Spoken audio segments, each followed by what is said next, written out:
Hello everyone. So in today's video we are going to be talking about preventive measures for poisoning and drug abuse. So first of all, the materials should not be transferred from their original container. That things such as poison or pesticide or even medicines which are susceptible to cause drug abuse or poisoning, such materials should not be transferred from their original containers, which is having cautionary labels on them. So in this way, if they are transferred from one container to another, what will happen if a patient or if a person is unaware of that container, he unintentionally take that medicine or take that substance, what will happen? There will be occurrence of poisoning. So as original container have some kind of label, so therefore container should not be changed in any condition. So this is the first preventive measure for poisoning and drug abuse. Second point is that self-medication is not promoted at any cost, because self-medication can lead to different poisoning cases. Because when a patient is using medication for the same problem, like there is a common practice in every household that if one patient is having some kind of problem, the other patient consider that he is also having the same problem and he takes his medicines because he consider self-medication over asking pharmacist or physician. So therefore self-medication should be avoided even if the problem is the same, because it could be different even if it looks like same. So unsupervised self-diagnosis and prescription of a child treatment by parents, which is often being practiced in household, this thing should be discouraged. So self-medication should be discouraged. You should not be taking any medicine without the approval of pharmacist or physician. So third point is there should be a secure storage of any material that is toxic, because often there is chances of intake by the children, because children do not know if material is toxic or not. So what we should do is that we should place it at a secure storage place so that it could provide protection to the children by not taking it. So secure storage place should be provided for potentially toxic material. So for toxic material, you should have a secure storage place.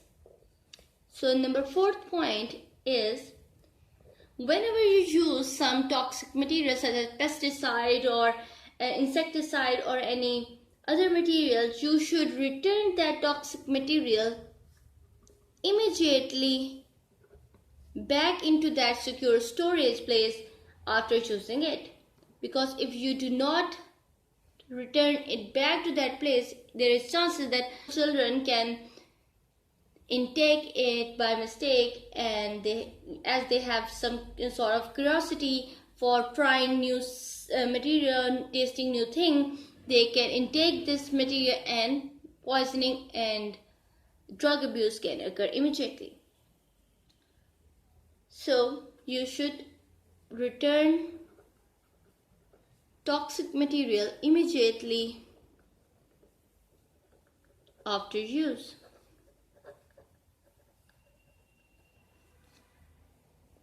So what else you can do? Food material must be stored separately from that of non-food material or toxic material. That you should not be keeping food material such as jam, jellies along with insecticides or pesticides, because often there is chances of taking one container instead of other, so there is chances of unintentional poisoning because of wrong container. So food materials should have separate storage place than that of non-food material or toxic material. Separate place than toxic materials. Toxic material doesn't always have to be insecticide or pesticide. Even medicines can be toxic at overdoses. So you should not be placing food material along with medicines or along with any kind of drugs. Other than that, non-food material must not be placed in empty food container. This is a very common practice.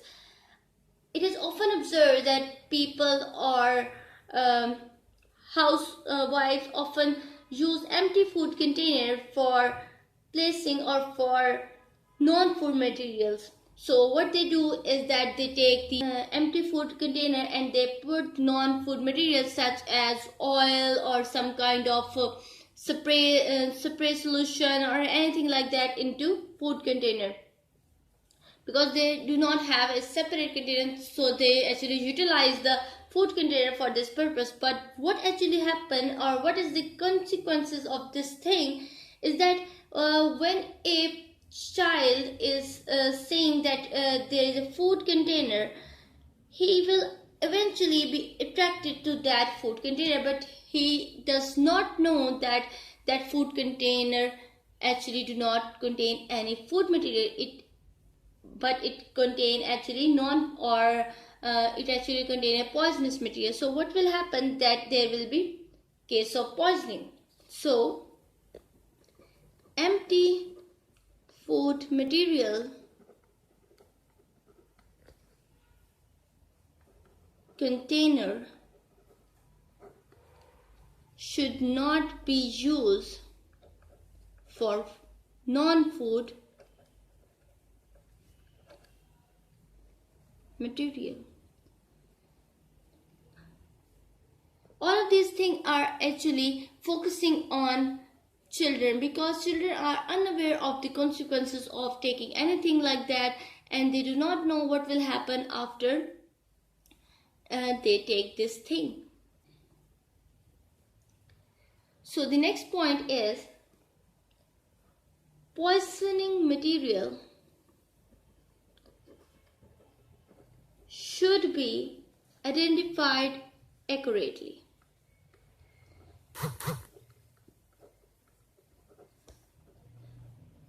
That is, you should have poisoning material labeled with whatever it contains, so that there could not be chances of unintentional intake. So next point is children should be educated not to give things to babies without permission of parent. And preschool, nursery and preparation education programs should teach children these principles, and they should be a standard part of parenting in every household. That you should teach your children that they should not be giving anything without the permission of their parents to the younger babies or younger children. So it is very important to educate children that they should not be intaking anything which is not given by their parents. We should discard anything that is unwanted safely, because if we just throw it away, what will happen? Often there is chances of intake of the such material by the children. So unwanted material or deteriorated material should be safely discarded. And what are the safe discard methods? They could be either pouring them down in the drain or flushing them. So this is how you can discard materials. The containers containing high toxic materials such as pesticides or insecticides, these containers contain a small amount of remaining amount of the insecticide in the empty bottle, which is significant to cause serious poisoning. So such containers should be rinsed thoroughly before being discarded. So if you want to discard such containers, you should rinse them, because if they are rinsed, there is less chances of anyone getting poisoned by these containers or by the use of these containers. So next point is, we always should discard materials or containers having poison or which are susceptible to cause poisoning.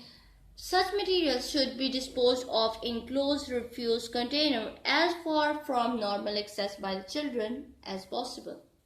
So number 12 point is, whenever you are going to purchase any material suspected of the poisoning potential, you should always ask your pharmacist, as he or she can advise you least toxic material for the intended use, which can be alternative of that of which you are going to be buying. So next point is, medication labels should always be protected against destruction, because whenever a label is destructed, what will happen that you can unintentionally intake any medicine that is not for the intended use, and what will happen, there will be cause of poisoning. So you should always be protecting labels so that you can always read information such as what it is for and what drug it contains, and such information is always labeled on the medication container. So such information will provide you proper instruction that if you should be taking this drug or not in that specific condition. And in this way you can protect yourself and your children from getting poisoned. So next point is, patient must be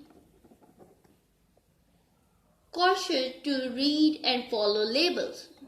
So patients should be reading and following labels, because labels can actually help you a lot, because label contain expiry date, it contain what it is for, it contain what kind of usage it has. All of this stuff is present on the label, and by this you can protect yourself from getting poisoned.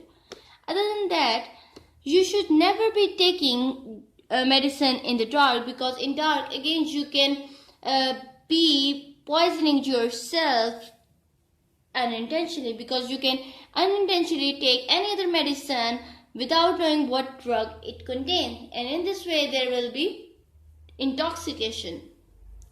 Other than that, medication should always be ensured accurately or identify accurately that this is the medicine you are going to be taking, and this is what you require actually. So this should be ensured before taking medicine or before administering medicine to anybody. So other than that, medication should always be locked in or should be kept out of the reach of the children, because in this way there will be less chances of the poisoning in the children. Other than that, another point which is very important, there should be first aid information must be available in the home having accident prone children. And who are accident prone children? Children who actually are prone to accident because they do not actually learn from them. They actually become prone to accident. They actually want to experience that accident again, so they will intake that poison or medication which is not for them intentionally, so that they could experience that accident again. So in such cases, in such home, there should be presence of first aid information for such patients. Our 19th point is patients should be encouraged to keep epicake syrup and activated charcoal in home. And why they should keep them? Because in emergency condition of poisoning, such substances could be life-saving. However, before administration of either, consultation with Poison Control Center and emergency department or any physician is necessary. Okay, so our next point, that is 20th point, is that pharmacists should be in position to advise about comparative safety as well as efficacy of the product that they dispense or sell. So pharmacists should be in position to advise such thing, that he should know that which drug would be safer than the other one. So safer drugs should be advised. Okay. Our point number 21st is that the Pharmacist Association may influence the regulatory authorities for implementing a legislation for the packing of specific potential hazardous household chemicals and drugs in safety containers. And what are safety containers? Or child resistant containers. Such containers actually have difficult opening so that they could be unavailable to the children, and such packing will offer effective barrier to the poison prone age children. So in this way there will be a barrier between such agents and the children. So this is all about the preventive measures for drug abuse and poisoning. By taking such measurements, you can prevent yourself and your family from getting poisoned or getting drug abused. If you have any question, let me know in the comment section below. And thank you for watching my videos. And please do subscribe if you like my channel.